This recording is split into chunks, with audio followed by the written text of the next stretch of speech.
How to download Chinese TikTok on Android.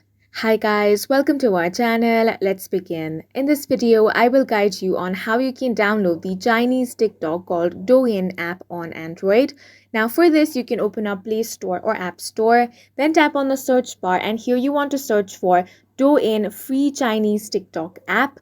If you find Douyin here, tap on it and then simply tap on the install option and have this downloaded on your device. However, if this application is not available in Play Store or App Store, then you want to open up any web browser. Now tap on the search bar and search for Douyin.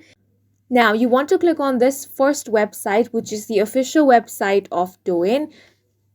It will now take you to douyin.com. You can log in and use it in the website version, but if you want the app, tap on the Get App option over here.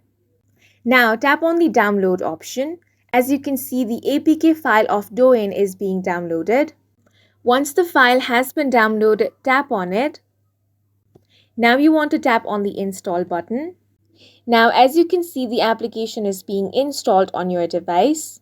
Once the application has been installed, tap on the open option, log into your account, and now you can start using it. And that's it for this video. If you found it helpful, please make sure to hit the like button and subscribe for more videos like this.